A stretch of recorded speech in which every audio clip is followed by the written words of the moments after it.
জয় বাংলা। আমি তৃণমূলের একজন চটি চাটা কর্মী। আচ্ছা না কাকিমা, কর্মী না, বলো অন্ধভক্ত। অন্ধভক্ত ওরে, তোরা কে কোথায় আছিস তাড়াতাড়ি আয়। এখানে একটা তৃণমূলের চটি চাটা অন্ধভক্ত খানকি মাগিকে পাওয়া গেছে, তোরা তাড়াতাড়ি আয়। বলছি কাকিমা, আর কিছু বলবে? আজকে দেখছি আমাদের নেতা মন্ত্রীরা যেখানেই যাচ্ছে একটা প্রকল্প বেরিয়েছে নতুন সরকারের, ডিম ছোড়া প্রকল্প, জুতোর মালা পরানো প্রকল্প, চোর বদনাম দেওয়া প্রকল্প।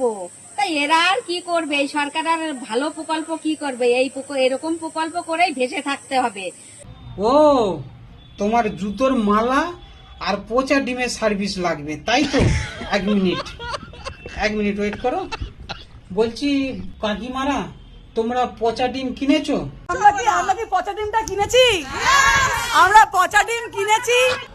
আর জুতোর মালা? জুতোর মালা বানিয়েছি। আচ্ছা ঠিক আছে, তোমরা তাড়াতাড়ি আসো।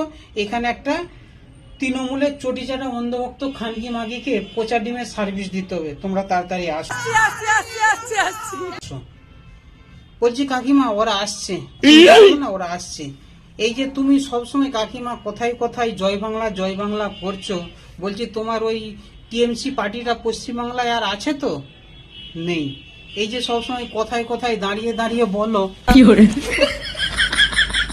অভিষেক ব্যানার্জি জিন্দাবাদ, মমতা দি জিন্দাবাদ।